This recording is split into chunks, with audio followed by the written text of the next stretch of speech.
This episode is sponsored by National Technology Management. Visit trustntm.com for more information. I'm Kelly Siegel, and this is Harder Than Life, a podcast about self-love, self-awareness, business, and health. We tell outrageous stories and boil everything down to simple, practical advice you can start using today. Let's get living. If you haven't heard of today's Harder Than Life podcast guest, you must be living life the hard way, which is in fact the name of his book. That's a must read. Big Bad Brad Lea is the real deal sales closer who drops bombs and tells it like it is. He's a definition of a winner, having founded and is the CEO of a multi-million-dollar tech firm, Lightspeed, and often runs with heavy hitters such as Grant Cardone, Tony Robbins, or perhaps my boy Ryan Alford, or even Andy Elliott, creating agitation, which is also a great sales tactic.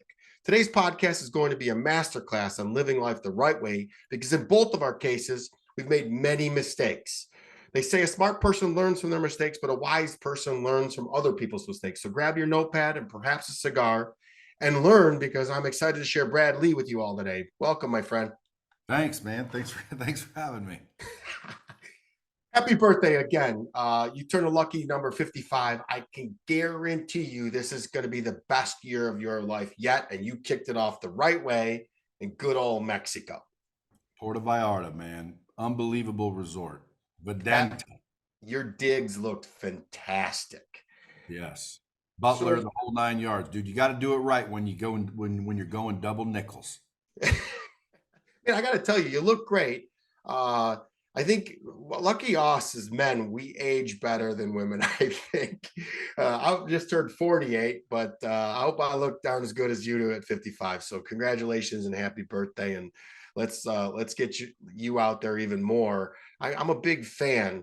I watch everything you do, and I like the way you say things, because you say it true and authentically. And you don't mean to ruffle feathers, but you say it direct, and I like direct. I think most people that are secure like direct. I think it cuts through all the nonsense and it gets to the point quicker. So specifically, I saw a reel, and I'm sure it was cut a while ago, when you say you put a post up about if a guy cheats on his wife, and he will cheat in business, and you don't like to partner up with him. Can you expound upon that a little bit? Well, I mean, dude, if you're going to cheat on your wife, okay, what would you do to me if I was your business partner? So at the end of the day, if they'll cheat on their wife, man, they're going to cheat on anybody. And if they're going to cheat on anybody, I'd rather not do business with them personally. Now, again, can people make mistakes and recover? Yes. Does that make everybody an angel? No, I wasn't an angel. I've done some stupid shit. I've recovered. I've learned ethics over time. So again, it's not like, hey, if someone's ever made a mistake, I won't do business with them. But if somebody sits there and brags about and actively cheats on their wife, all I said was, well, then they clearly would cheat on you. How long you been married? Including today? Yeah. I'd have to call my wife and ask. I don't know. 11 years, 12 years? Brother, I think you're more of a comedian than a sales guy. I freaking adore you already. We're similar in the way we brought up. And do you think that you could have learned things the easy way, or is the hard way what sinks into our thick heads? Well, I wish I would have learned the easy way. I wish I was smart as I am today. Then I didn't. To answer your question, I don't think I could have, because I wasn't as smart. I wasn't as educated. I wasn't as enlightened. Now I realize, man, I learned the hard way for no reason at all. You don't have to learn the hard way. That's why I wrote the book The Hard Way. It's actually lessons I learned the hard way, so you don't have to.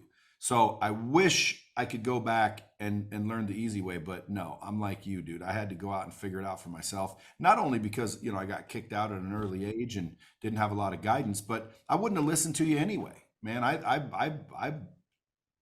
thought I knew everything.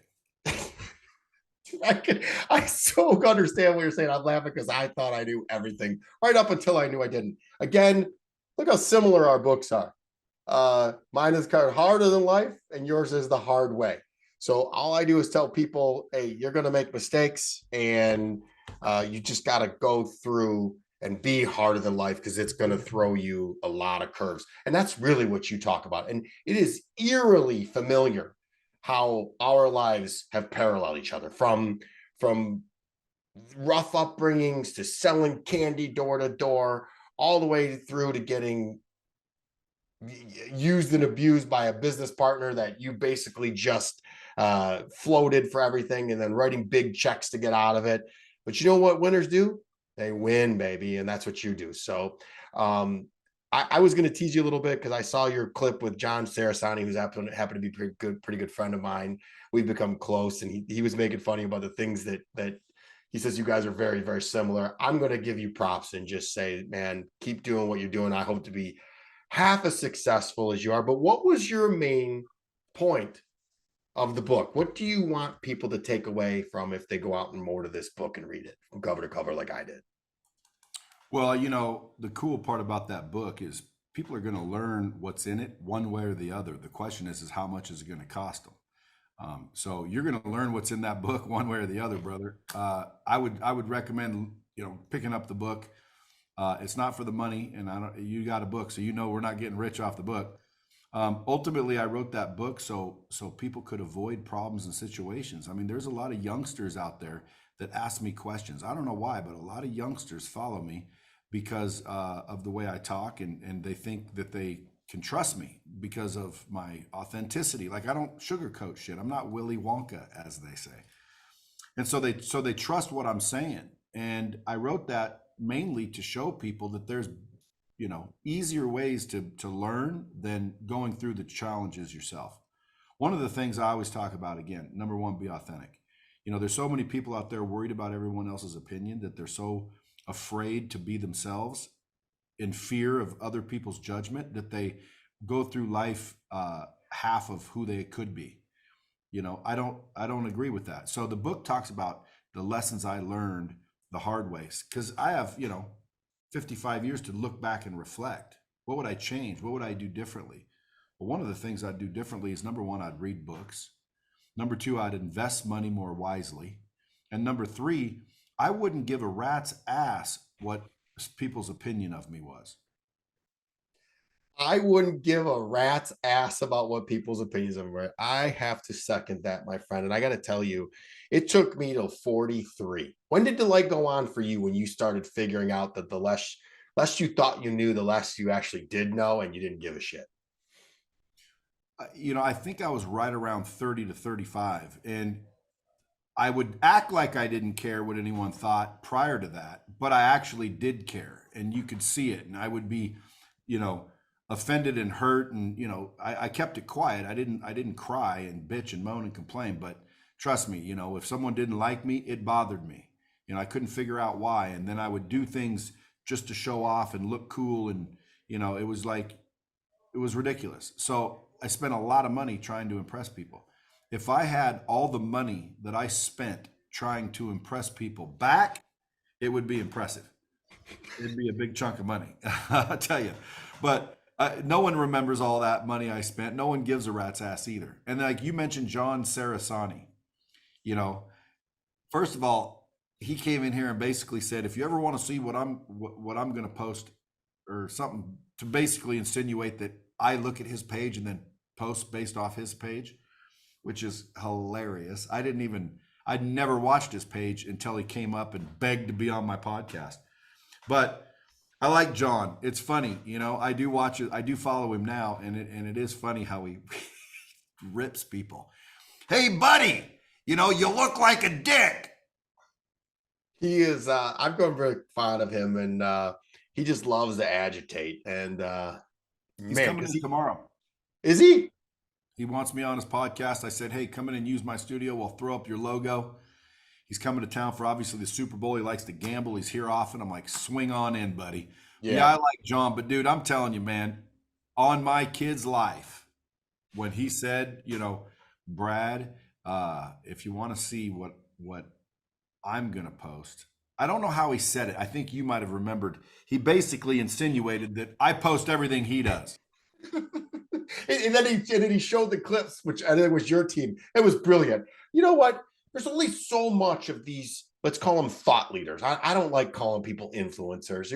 We're thought leaders. There's only so much that we can do. Now, I think people like you and me and John who have been through wars. And I'm sorry, I don't mean to put myself in your guys' category, but I've been through a lot of crap in my life. You know, I've been harder than life had to be. So when you've experienced that and you learn, there's no experience like going through life, learning it the hard way, and then spinning it around and teaching people. Once you can teach people how you did it, then you know it real well. But I specifically love one portion of this book, and it's the dedication. And it is freaking so you. It says, I dedicate this book to the only two people that matter, me for writing it and you for reading it. It sounds a bit arrogant, which I know you hear quite often, but having done the work on myself as much of which you discuss in this book regarding self-love and mindset, it's just who you are. What do you have to say to people that aren't drinking your Kool-Aid, bro? That aren't? That aren't. I'm not aware of those people. I don't want to say anything to them.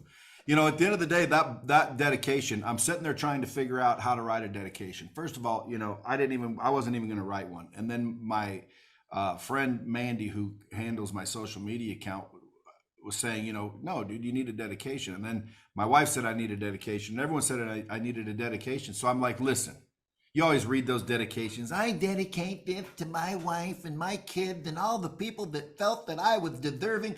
And I'm like, oh my God. So I'm not going to do one of those. So I wasn't going to write one. And then finally I said, okay, I'll do one. I dedicate this book to the only two people. When it comes to this book, there's only two people that matter. Me for writing it and you for reading it. If you didn't read it, fuck you. Like, you know, hey, if you didn't read it, this ain't about you, bitch. Like, why would I dedicate it to anyone who didn't read it? Why would I dedicate it to anyone who didn't write it? What am I dedicating it for? I'm dedicating it to me. I'm dedicating it for me. And then I appreciate the readers. So I'm going to dedicate it to the only two people that matter. When it comes to this book, me for writing it and you for reading it. Like, that makes sense to me. It's so simple. It's stupid, Brad. And that's the way you live your life. I admire it. I got to tell you, every part of this book resonated with me, especially chapter 5 on gauging yourself. I often say, fail to plan to fail. And if you don't have a destination in mind, you'll end up nowhere. Talk about your 5 M's, the mindset, map, motions, measurements, and money. Well, dude, a lot of people find themselves in situations they can't seem to get out of. And so I kind of did the same thing growing up. So I've developed this little thing I call the M gauges, or, you know, they're life gauges. It's like when you're driving a car, you know, you got your gauges. So when you're going through life and you run into a challenge and you can't figure out how to get out of it, this is just the way I would get out of it. First thing I would do is look at my gauges, right? So the first gauge is the mindset, because, dude, a lot of times the issue's here. Whether it's, you know, allodoxophobia, which is the fear of other people's opinion, or it's a lack of self-worth, you know, or limiting beliefs or scarcity, you know, the mindset's usually the problem. So I say, look there, you know, do you believe it's possibility? You know, are you hopeful and optimistic about whatever it is you're stuck in? You know, if the answer is no, we'll fix the mindset first. If the mindset's not the problem, because, you know, it's possible to have a positive mindset and end up nowhere. They're like, what do you mean? Dude, you've never seen those people all happy as shit, but heading in the wrong direction? You know, their mindset's good, but their skill sets suck. So you need mindset, you need skill set, and you need habits. Those 3 areas are key. But the M gauges are to kind of run through problems. So mindset, if it's not your mindset, then you look at your next one, which would be your motions, your actions. What are you doing? What are you doing every day? You know, then you look at it, and by the way, it could be what you're measuring. You know, is it your map? Do you know where you're going? So again, there's, I forgot what order I put them in. I go mindset, because that's most important. That's usually what it is. It's either your mindset, or it's your motions, or it's your map, or it's your measurements. And then the money one, a lot of people think, well, that's if you don't have any money, you look at that gauge. No, that's not true. You know, you look at the money gauge to see where your money's going. Because, dude, for a long time, I made a shitload of money and I didn't have any money. Like, I was spending it, not investing it. I was broke at another level. Bottom line, I was broke at another level. And, dude, a lot of people will go 10 years making killer money and they end up broke. And they're like, oh, where did I go wrong? You weren't looking at that money gauge, brother. You were spending money rather than investing money. I did it for a long time. So you look at your mindset. If your mindset's not clear, then you look at your map. You look at, it's either your motions or your map. Motions are your actions, your habits. What are you doing every day? That could be the problem. You're not doing shit. Okay. So you look at that gauge. If it's the you're doing a bunch of shit every day, well, do you know where you're going? Do you know clearly where you're going? Because if you know where you're going every day, all you have to do is say, does this move me towards or away? And if you just ask that question, I'm about to eat a cheeseburger. Does that move me towards my goal or away from my goal? And dude, when you ask that question, it's so easy to see what you're doing wrong. It's so easy to see where you're going to end up. If you just open your eyes and quit bullshitting yourself, like, does this move me towards or away? First of all, you got to know where you're going or where you want to be, because now you know if it moves you towards or away from that. People say, well, Brad, I've seen you go out and get drunk before. Right. Did that move me towards or away? Well, temporarily, that moved me towards what I was looking to do. I was looking to get drunk. So you can apply it negatively or positively. That's why it's important to figure out exactly where you want to go, and then every day just kind of run that gauge over. Does this move me towards or away? But that's your map, and that's your motions, your actions, and your visual. Where are you going? You have to figure out what that looks like. A lot of people don't. Kelly, next time you talk to somebody, just ask them and then watch their eyes and watch what they do. You'll say, hey, let me ask you a question. What does success look like to you? And then they're going to go, they're going to start thinking. Watch their eyes. They're going to look up and think. Why? Because a lot of people don't think about it enough. So the map is, where are you going? What do you want it to be like? How does it feel to be there? Actually be there mentally, visually. And then there's the measurements, because what doesn't get measured doesn't get managed. So a lot of times people aren't measuring the right shit, and they'll be running off in the wrong direction, or they'll be, doing lagging indicators rather than leading indicators. You know the difference between a lagging and a leading indicator? I do, but please enlighten the audience. Yeah. So like a lagging indicator for weight loss would be stepping on a scale. By the time you step on the scale, it's already too late. A leading indicator would be, how many miles did you walk today? What did you eat today?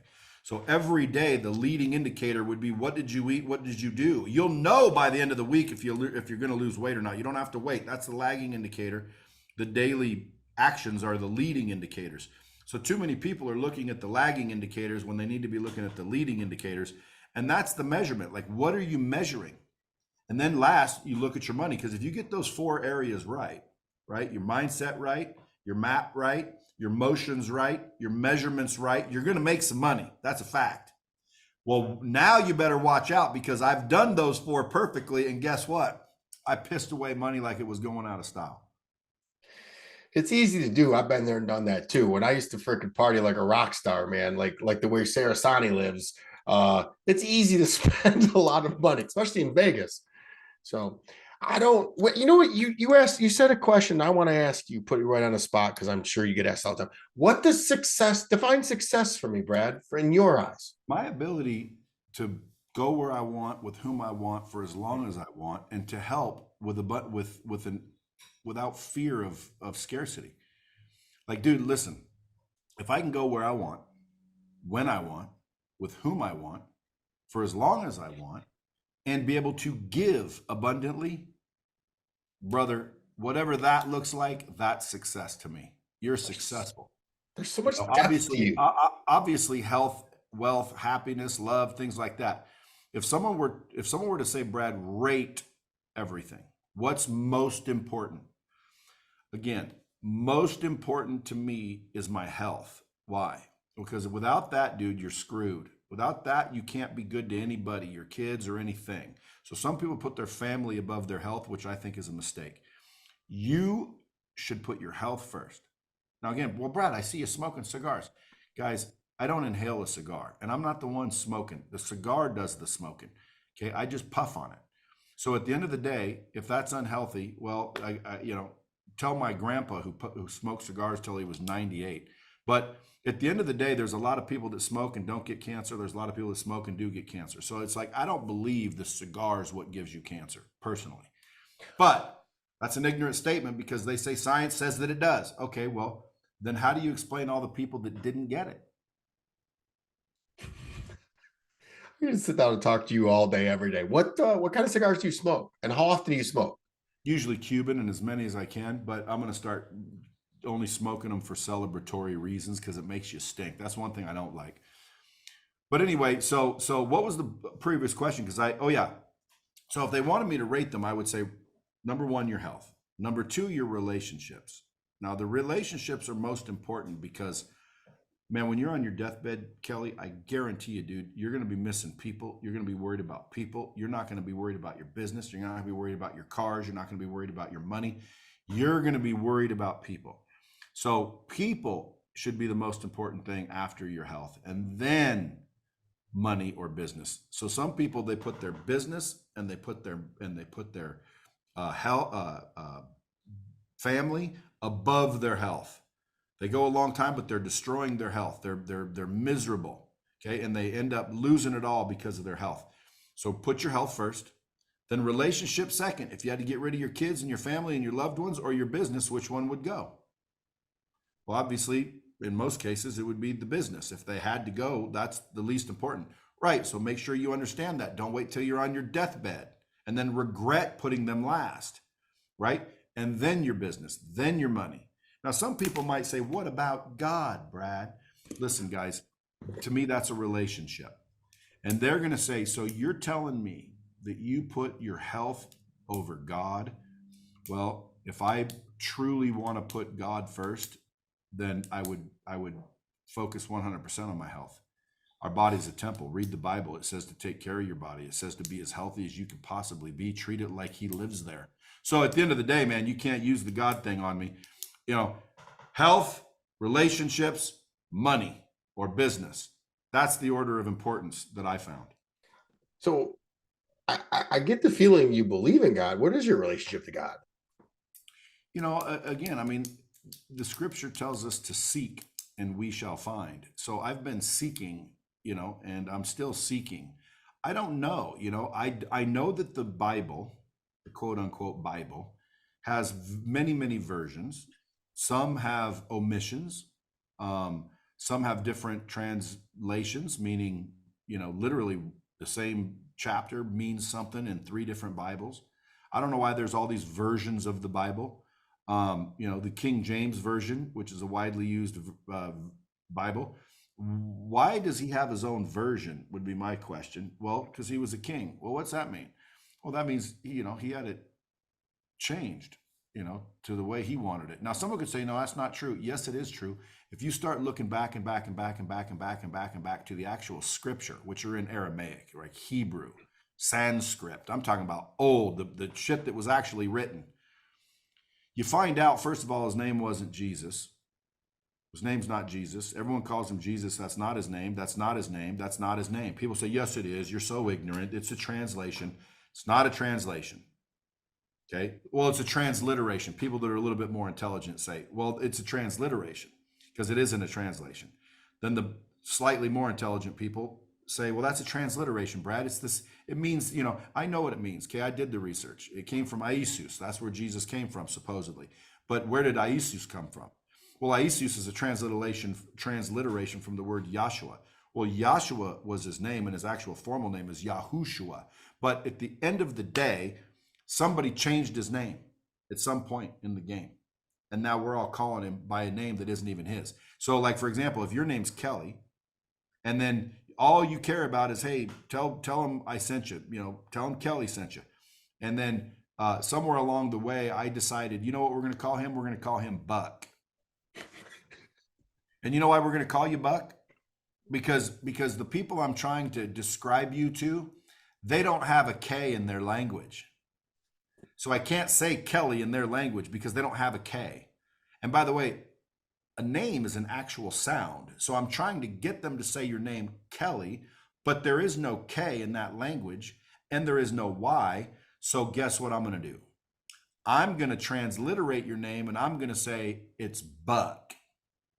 And then thousands of years later, people are calling you Bucky when your name was damn Kelly. And guess what? Everybody doesn't even know your name, but they claim to know you. How many people truly know you if they don't even know your name? So at the end of the day, I know that there's a creator. I am just trying to find the facts, because I think a lot of the religion of today is a bunch of bullshit. It's a bunch of man-made bullshit. You know, there's a lot of rules that are in the Bible. And by the way, the Bible was written by man. So go back a little further than the Bible and you get to the scriptures. Okay, now we're getting closer to the original source. Then you get to the original source. He gave us his name over 7,000 times. I'm talking about God, because people say, well, Jesus is God. Jesus isn't God, okay? Well, no, it's him in the flesh. No, it is not. If Jesus was God, then how did he look up on the cross when he was about, to get crucified? And he said, Father, why have thou forsaken me? That's what the Bible says he said, right? Okay, well, if the Bible says he said, Father, why have thou forsaken me? He's looking up and he's saying, why have you forsaken me? Who's he talking to? Who's he talking to? Who's he asking that? God the Father.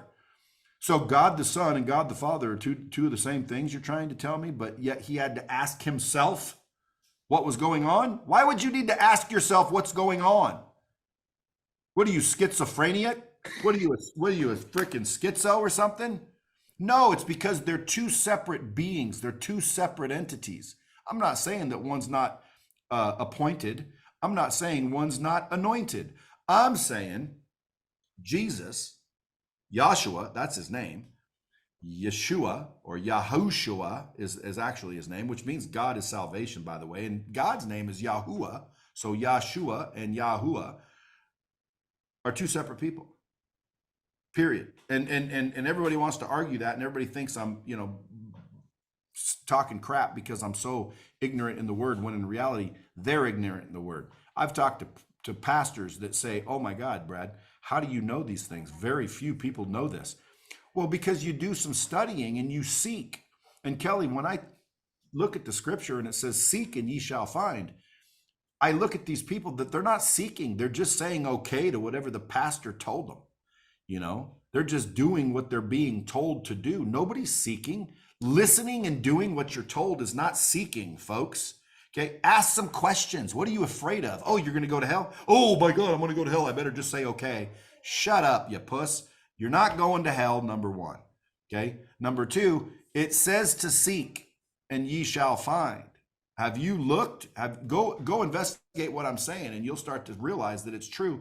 Unless, of course, you start listening and you're not seeking. Because I've had people say, well, Brad, and very intelligent people, well, Brad, the reason his name is now Jesus is because it's a transliteration, and here's what happened, and it's okay, and it's perfectly fine, and that's why now, we call him Jesus. No, it would be the equivalent of a Chinese guy coming over to America and an employer not knowing how to say, so they say, we're going to call you Bob. And now you see a Chinese guy with his name tag that says Bob. That ain't his damn name. Okay, that's just what we're calling him. Why? Because we can't pronounce his name. So we changed his name. Well, my question would be, who has the authority to change his name? Who has the authority to change the Son of God's name? Now, some in the Jewish religion, they say he wasn't the Son of God. Muslims say he was a prophet, but he wasn't the Son of God. Okay, so the question is did he exist or not exist? Everybody knows he existed. The question is was he the Son of God? Well, again, if he's the Son of God, well, then he can't be God, can he? Nor, by the way, you didn't expect this long of an answer, did you? Nor, by the way, if anyone looks, that you'll find that. Okay, it's if you're listening and you're hearing what you're being told, you might find that. But anyway, I don't like to talk religion or politics because everybody gets pissed. But I know that his name is Yahshua and Biden's an old senile man. I would tell you that after reading your book and watching you and being a fan from afar away, you have a relationship with God. That's what the question was. What's your relationship with God? You have a relationship with God. You believe in a higher power. All the rest of that was just bonus material from a brilliant man. And I'm telling you, I've read the Bible. I've read every edition. And what you said was actually spot on. So good. Kelly, one more thing I want to add just for your listeners. For anybody that's an atheist, if you don't believe there is a God, well, then what did we all come from? What did everything come from? Because the answer would be nothing. If there's no God, well, then we came from nothing. How does something come from nothing? Ponder that question for a while and you'll start to realize you can't get something from nothing. It's physically impossible. If there's nothing, once upon a time there was nothing. And then all of a sudden, boom, there's something. Okay, what made something? Something had to make something. You can't create something from nothing, idiot. Well, ladies and gentlemen, I'd like to let you know this was him not talking about religion. I don't like to talk about religion. Before I asked you about the God comment, and I do really appreciate that because it just shows the depth and that you have absolutely done research and read and are well spoken. So kudos to you, my friend. And at 55, I've met a lot of 55-year-olds that don't know shit. So you know a lot. I want to go back to the book a little bit because there's two takeaways that I took that everybody has to frickin' hear. And it was value relationships over money and do more of what makes you money because it's that freaking simple. Why do so many people get it wrong, Brad? I think in school we're taught wrong. Our parents don't know much. There's all kinds of reasons why, like I say to people, if you want to raise your net worth, raise your self-worth. A lot of people don't have a good relationship with themselves. So to me, if you think about just, again, take away all this crap we've learned and listen to common sense. Where does all my money come from? If I really think, where does all my money come from? And where has all my money come from? I can always tie it back to a relationship of some kind. So if we shake more hands and create more relationships, we're going to have more money. That's just common sense. Why? Money comes from relationships. So that if you want more money, get more relationships. It just makes sense to me. And it's like, if money comes from relationships and I want more money, let me go get more relationships. The more hands you shake, the more money you make. And then if you want more, do more. Again, people are like, well, duh. I know, but why don't people do more then? So if people are like, what do you mean, Brad? I say, listen, like for example, how do you make the money you make currently? They're going to say, I do this, this, this, this, this. If you start to measure what it is you're doing and you do more of it, I guarantee you'll get more than you're getting currently. And then people are like, well, what happens when I run out of space, run out of time? Try it first, fool. Okay. Max out first, will you? Like, quit worrying about what's going to happen when you run out of time because you ain't out of time, bitch. Like, go do that first because then there's an answer. You know what it is? First, you do more. Do as much as you can until eventually you're out of time. And then you get better. You practice, drill, and rehearse, and you get better at what you're doing so you don't have to do it as long. And then after that, you scale. You leverage people and technology. And that's how you grow a business. You do more, you get better, you scale. Guys, that's microphone drop right there, bro. That is absolutely, I read about the same thing in my book. And I swear I called it Harder Than Life. The next book's going to call it Easier Than Life, because if you do the things that I talk about and then you talk about, life gets really easy. So you can say the easy way next. But you went there with this, you want more net worth, work on your self-worth. And in here, your book, you talk about over and over making mistakes, pivoting, learning, moving forward. But mostly what stands out to me is that you have unshakable confidence in yourself, and you bring it all together in chapter 13 on choosing to be successful. Break this down to the listener, specifically touching on the things you've talked about, fearing other people's opinions, which obviously you haven't done in a very long time. Well, I mean, at the end of the day, everything boils down to a choice. You choose things in life, and believe it or not, wherever you are in life, you chose to be there. And people can say that's not true, but it is true. Okay. And I'm not talking about the exception. I'm talking about generally, normally, everyday people. We choose the things in our life by the choices that we make. So if you want to be successful, you have to, number one, choose to be successful and start doing those things. Does that make sense? Yep, I completely understand. It resonates. I just wanted everybody here, for those that haven't read the book and those that haven't, need to get out and go get it. So I like how you're bringing up the book.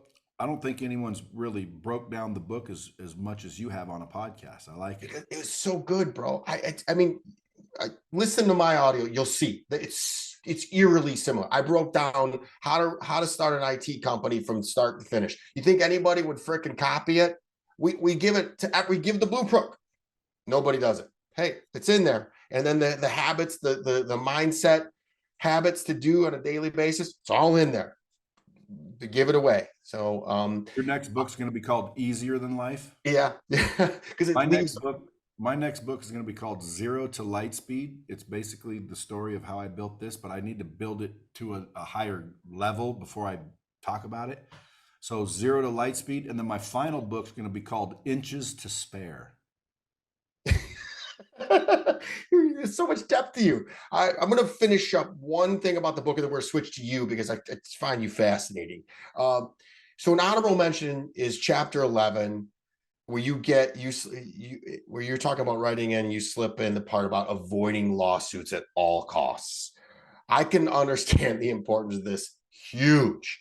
The only concern is oftentimes they're unavoidable, but as Brad says, only the lawyers win in lawsuits.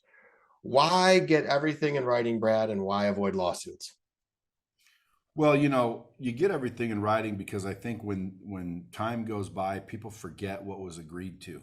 And when you get it in writing, you can always reference back and see exactly what we all discussed before the money shows up. The money changes people. And I had obviously partners that I basically just gave equity to, and we all agreed what we were all going to do. And then 8 years later, when the money showed up, everyone was confused as to what we agreed to.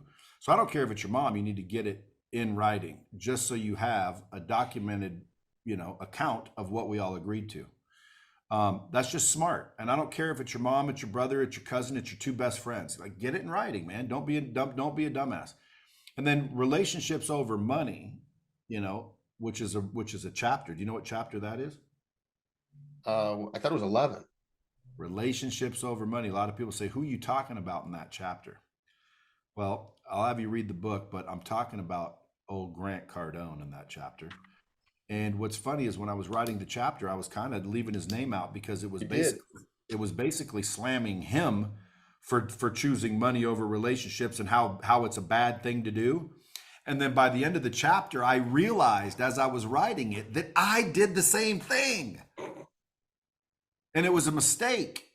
And if I could go back, I would change it. And I couldn't, and I can't now. So I added to the book where I was going to use him as the bad guy and say, look what he did. And look, you don't want to do that. And then when I realized as I was writing the chapter, dude, I was doing the same thing.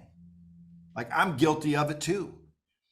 Unbelievable. That right there is the best lesson, I think, in that book, dude. Relationships over money. Because if you focus on the money and the relationship ends or suffers, dude, the money dwindles and goes away because the money comes from the relationship. So if you focus on the relationship, the money will always be preserved.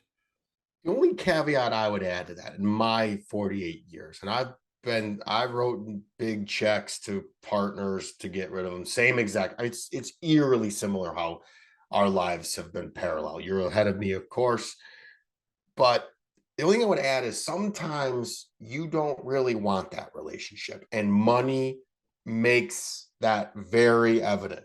So yes, value relationships over money, but the right relationships, not all relationships. And I hate when people do that because it's always 80-20 pretty much. It's, I can tell you right now, for my business partner, and I'm going to probably ask you the same thing, is I don't want to be friends with him.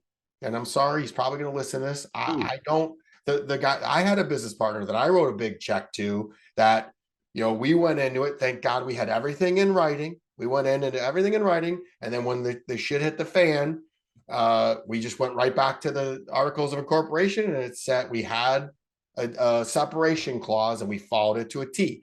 We did. That's why you get it in writing, by the way. Yep. We're telling you, your book could have been mine. At the end of the day, I was still the jerk because we followed it to a T because he didn't win.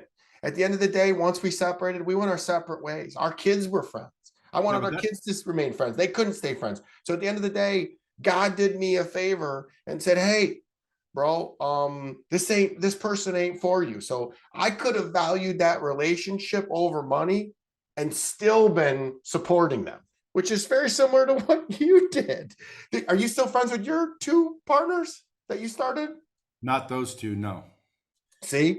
But we're not, again, you can end relationships. Yeah. All I'm saying is if you're going to value the money over the relationship, you're going to end up shitty. You would value the money over you'd value the relationship over the money. What you did is you decided to end a relationship. What you're saying is you're adding to what I'm saying, which is good for clarity, but we're saying the same thing. Yep. If you're going to value something, value the relationship over the money. Now, what you're saying is I don't value the relationship. And guess what? The money ended too, didn't it? Oh, no, I made a lot more money like you did. No. That's what you did. The relationship. Oh, yeah, no yeah, more yeah. money to be created, did it? Yeah. And in fact, that, I would tell you probably the same thing that you did is that you not only did you lose money and then the fighting happened and then you kind of take a step back and then they start throwing darts at each other and it's just there's no freaking win when people aren't rowing in the same direction. So my only ad I would put to either one of our books that I've learned the hard way, no pun intended, is to really vet people that you get into business with. Make sure that your values align because, and here's the bitch about it, is if you don't get it right, your values change, people change, life changes. Like when I went into business with my partner, we were both single guys. We wrote in clauses because we were for sure that I was going to meet some crazy chick and screw it all up. But it was him. I'm not saying she's crazy, but there was definitely a problem there. So it's eerily similar how we got it. I always look at people, and that's why I started the question off with, bro, if you cheat on your wife, I'm the same way. If you cheat and you were open about it, it goes right up there. And I hate to get in this. If somebody tells you they're a good Christian, like, why do you have to tell me who you are? I'm going to watch. You're going to show me who you are. I don't need you to tell me you're an honest person. I'm going to watch you and you're going to show it. People tell on themselves. You just have to watch. I'm not telling you anything you don't know because you've been there. Sales is the best thing in the world, man. I didn't tell you. I went door to door selling freaking candies. I've sold chocolate candies to diabetics before. I loved your 7-year-old story where you figured out how to tell them even more and more and more. That's what I did, man. You always figure out an angle how to do it bigger. But let's switch a little bit gears because we're coming up against it. I really appreciate you staying with me with the technical difficulties. I want to learn more about you. I want my listeners to know more about you. So, Brad, what makes you get out of bed in the morning? Just the fact that I'm not I'm not where I want to be. It's like if someone's getting up in the middle of the night to head to the bathroom, take a leak, why don't they just stop in the hallway and take a piss? What keeps them going? What keeps you going all the way to the toilet? Well, you have a plan to get somewhere is the point I'm making. So what gets me up in the morning is an incompletion, a feeling of, a sense of obligation to continue. I've got goals to hit. And I'm self-motivated in that way. And that's what gets me out of bed in the morning. A lot of people say, oh, it's my children, the love of my children, and all this mushy stuff, which again, I'm sure that all factors in. But when I ask myself, because when you ask me a question, I ask myself a question. What does get me up out of bed? I'm not where I need to be. I got to go. So what gets me up, what motivates me is the fact that I've got a destination to hit. And that destination is a long ways away, believe it or not. I got a sneaky suspicion too that we're very similar. That once you get there, you'll move the goalposts. No, in reality, if I got there today, I would be finished. Okay, tell us what it is. I would be done. Well, I just as long as the net worth begins with $1 billion. That's cool. That's cool. You'll get there, bro. You do things the right way. You associate with the right people, doing the right things day in and day out. What's your biggest get there or die trying? Well, we're all going to die, but who knows when that's going to be. You look freaking great, so I don't think that's happening anytime soon. Keep smoking those cigars. Each day the victory cigar. I call them my victory cigars. So this is funny. I smoke one a day, less lately, but one a day, and it's my fucking victory cigar. I celebrate my win of the day every single day. with a nice cigar. So what's your Johnny biggest Car- fear? Go ahead. Hey, Johnny Carson one time was interviewing George Burns, and he was smoking a cigar, and Johnny Carson said, "George, what are you doing, man? Didn't your doctor tell you not to do that?" And he said, "Yes, he did." And he goes, "You don't listen to him?" And George says, "My doctor's dead." Like, brother, just do what makes you happy, because you're gonna die anyway. Yeah, man. You're gonna die, bro. You want to die miserable? You want to die happy? I want to die happy. And if that means I puffed a cigar when I shouldn't have, whatever. And if I smoked a cigar and died from the cigar, which again, very rare to trace it right to a particular thing like that, but let's pretend they could. You got it from this. Well, then how long would I have lived had I not done that? And maybe I'd have blown my brains out. Maybe I would have been depressed the whole time and jumped off a bridge. You never know, man. Live, enjoy, love, be kind, be generous. That's my freaking advice.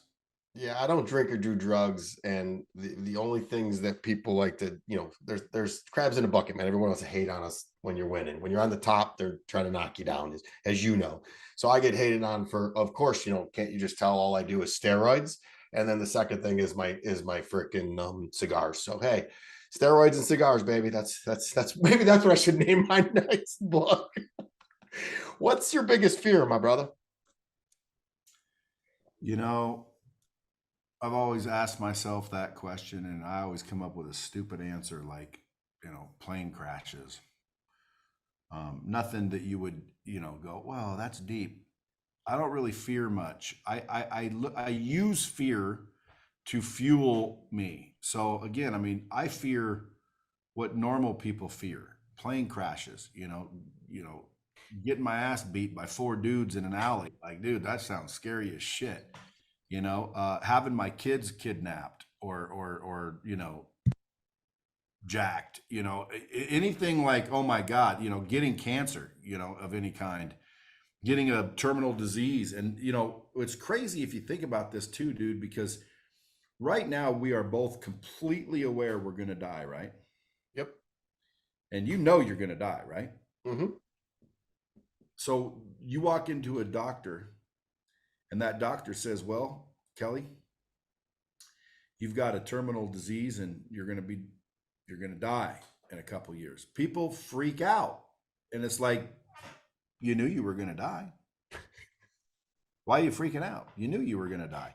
Well, you're freaking out because now you know when you're going to die. So if everyone just acted like that now, and you assume that you're dying tomorrow, what would you do today? Now, again, some people would say, well, Brad, that's ridiculous, because if I knew I was going to die today, I'd go blow all my money and I wouldn't care about anything. Well, again, but there's where the stupid comes in. You might not die today. Think about that too. But my point is what would you feel like? What would you operate like? You would be very grateful for the time that you have. You would be running around trying to ultimately spend time with more loved ones. You'd have your priorities, I would think, in a different order. So if people can realize, man, you're going to die one of these days, if you can wake up with the thought of gratitude, it shifts your perspective to one of opportunity, and then the opportunities start to show up left and right. And with all those opportunities come opportunities that you take advantage of, and then you finally realize after you get older, man, I could have been more successful much quicker had I just understood these things. And my trick is I wake up with extreme gratitude. I understand that waking up is worth more than anything I'm trying to get throughout the day. And in one video, I was talking to this group and I said, I was thinking up an analogy, and now I've heard it in different languages. I hear it all over the place. I said, if I gave you $1 million, what would you feel like? And they're like, oh man, I'd be so excited. I'd be pumped up. And I said, well, if I gave you $1 million, but you couldn't wake up tomorrow, would you take it? They said, well, of course not. So you agree that waking up is worth more than $1 million. They're like, well, yeah. Well, then how come you don't act the same every single morning? Why don't you feel that kind of gratitude and that kind of luck and excitement and enthusiasm for just life, just for waking up? So I tricked my brain to do that. And now when I wake up every morning, dude, I'm out of bed and I'm fired up. Why? Because, dude, I got the whole day, hopefully, to freaking do whatever I want, man. And I get another day. It's unbelievable. And what it does is it shifts my perspective to where now what normally would cause me to go, oh boy, and start being in a bad mood and worrying about this and worrying about that. Dude, it's actually an opportunity to solve some challenges, some puzzles, some game. It's almost like a game. And everyone says, Brad, how do you have such a good attitude? That's how I base everything in gratitude. Because you're so good looking and successful, brother. That's what it is. That was brilliant. Thank you for sharing that, and I love that about you. So I have two more questions. So do you have time? You have time? Sure. Okay. I want to deviate from the two questions just for 2 seconds because you posted this morning about and today's February 6th. This is going to air in about 2 weeks. Toby Keith passed away last night from cancer, and you put a post up of you guys hanging out. What's the best advice besides what you just said about living your life? I put a post on this morning about that. I changed what I was going to say, and I said, I'm old enough now to start doing the math. So it's 62. He was 62, and I'm 48. 14 years. I start thinking, okay, if I got 14 years left, what am I going to do? So, and I want to wake up every day with gratitude and everything you just said. What could our listeners advice would you give them about Toby Keith's young passing? Well, I was just talking about it over the last 10 minutes. It's the same thing, man. Realize one day you're not going to get another one. Period. Now, again, five years ago, Toby was running around like a stud, selling out stadiums, drinking out of red cups and just having fun, right? He had no idea he'd be told he has cancer here shortly, and then boom, even shorter, gone. If he would have known that, how much more would have he appreciated and lived the life he had? And that's all I'd say is, man, just stop worrying about other people's opinion because they don't give a shit about you anyway. Okay, 100 years from now, all your possessions will be gone. Everything you cared about will be gone. Everyone you cared about will be gone. No one will care about you or what you did in life. And if you're like, well, that's not true, I'm going to change the world. Well, then get on it. Okay, get on it.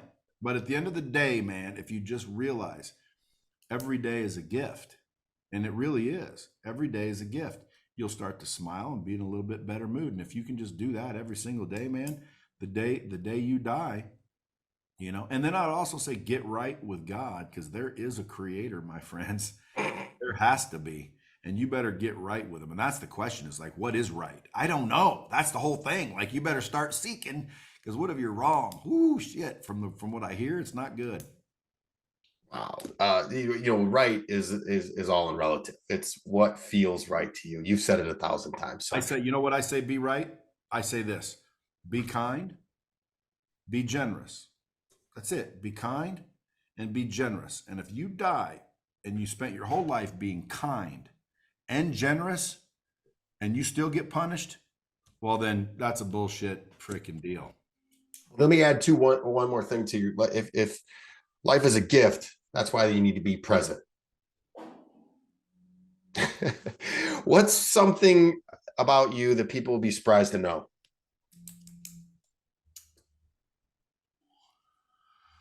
But I have, no one will be surprised about that. I'm really an open book. I don't think anyone would be surprised about anything. I'd say, you want to know, I'll give you feedback and I get to know you for the last hour. You're a big softy, bro. You're a big softy. You don't come across that way. People know that. And you know a lot, man. I'm impressed. I'm going to come hang out with you. You live in Vegas? Yes. Well, here in Nashville. Oh, you're in Nashville right now? No, I'm in Vegas right now, but I have a house in Nashville. We go down there from time to time. I'd rather meet you in Nashville. I got another podcast studio down there that we can freaking go blast and drop some bombs on. And that's a hop, skip, and a jump for me. I have a house in Detroit and one in Florida, and I go back and forth. So is there, I didn't even ask, how can people work with you? I know I was on your website. I've done all the research. I know how to do it, but what's the most impactful, fun thing that you want people to, when they're listening to this podcast, how can someone get more Brad Lea? Well, I'm not sure if my website's finished, but I'm going to focus on my companies. Okay. I don't do courses and all these events. I do them occasionally with people just because I like to, get the knowledge from the people that have it to the people that need it, because I think that's the missing key. And so I'm going to show people how to make a couple $100,000 a year and beyond, because I can't believe if you're not making $200,000 or $300,000 a year that you don't. And they'll be, well, how? Exactly. Let me show you how. And then once you get to $200,000 or $300,000, because I can get anybody there if they're willing to do the work. Once I get people there, well, then it'll grow into all kinds of things: investment groups, masterminds, all kinds of things. But like, let me get the people that aren't making $200,000 or $300,000 to $200,000 or $300,000, because that's where kind of really life begins. And that's what I'm going to focus on, other than my companies. A lot of people put me in the category of all these gurus. Buddy, I'm not a guru. I run companies, real companies. And in the last couple of years, I've been focused on building a brand. So I've been on a lot of stages, and I've gotten caught up into some of these, events and courses and whatnot. And I started a podcast and it got popular. So it's like, I need to continue building a brand because that's very valuable. But I'm going to focus on my companies, and then I'm going to focus on helping people get to $200,000 or $300,000 a year. And that's all I'm going to do for the next 2 or 3 years. Now, the bigger players, because again, I can show people how to go from mid 7 figures to mid 8 figures. Those will be kind of, on a per needed basis type of thing. But that's all I'm going to focus on for the next 3 years. Blow up my companies and sell them for $1 billion. I was going to wait till we're offline, but because, I own an IT company and we sell to a lot of, tell me about Lightspeed VT. And I know about it, but how can we partner up and do, and who are you looking for training for specifically for Lightspeed? What kind of companies? Well, we have 2 types of licenses, and we look for subject matter experts like Grant and Tony and all the clients that I have that use it to train people.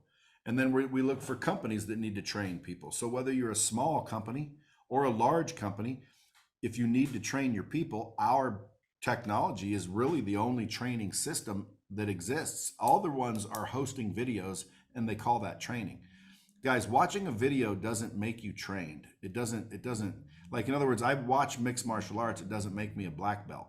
Okay, so watching videos isn't the key. The key is good content, repetition, practice, and accountability. So my system is a state-of-the-art system that I invented 24 years ago that is grown and developed over the years to be the world's only training system.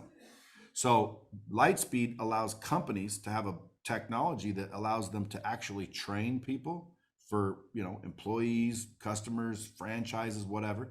And then it allows people like Grant and these other guys that have expertise to train and sell their expertise. So I'm looking for 2 types of people: people that want to deliver a course or create a course and sell it, right? It's a $300 billion industry and growing. So if you want an online course, I can show you how to do it quicker, faster, cheaper with an actual technology that works. And I'm looking for companies that want to train their employees. Any company, big or small. And by the way, that's why I keep creating these new companies. Now I started one called Real Merchant Services. So it's a credit card processing company. People are like, well, there's a bunch of those. There's nothing new about that. I know, but you know how screwed up that industry is and how much overpayment people are paying. So I can go in and eliminate processing fees for small businesses. And there's millions of them overpaying. Why? Well, because nobody knows, there was no regulation. Nobody knows that they're being overcharged. So I started Real Merchant Services, which is literally starting to bring on all these small businesses, and I'm eliminating their fees and getting them new equipment. They're like, how come my old company didn't do this? Well, because you already agreed years ago, and they aren't going to tell you that you're paying too much because it's paying them. So I started that. I started Real Financial, which is basically a way for people to, go out and protect their families and make money. So as I create these additional companies, they all leverage Lightspeed, because I'm going to need to train all of them. Does that make sense? Yeah, I completely understand. Sells drugs, does hair, and babysits. Cops don't know when to break down the door. Add cybersecurity to it because we've simplified cybersecurity. We have 3 options: one, good, better, best. That's simple. And it's just, we've made it so simple. It goes all, the name of the company is National Technology Management. Somebody doesn't understand cybersecurity, reach out to us because we made it simple. And we got it's right on our website. Here's option 1, here's option 2, option 3. How much cybersecurity do you want? And you know, everybody knows what the heck it is. Nobody knows what ransomware. Everybody thinks they got hacked, and it's not. It's just some people are just stupid using the password as password, or 1 2 3 4 5 6 7 8 9, and then they think they got hacked. No, they guessed your password. It's pretty easy. So we make it simple. We have a program and a platform that they cannot penetrate, and it is not when Fort Knox where you can still do your work. Please rate and share this podcast. I'm active on all social platforms and love to hear from my Siegel supporters. Each and every episode is sponsored by my company, National Technology Management, the easiest and best IT company to do business with, delivering peace of mind with technology every day, even simplifying cybersecurity. Visit trustntm.com for more info. Until next week, be harder than life.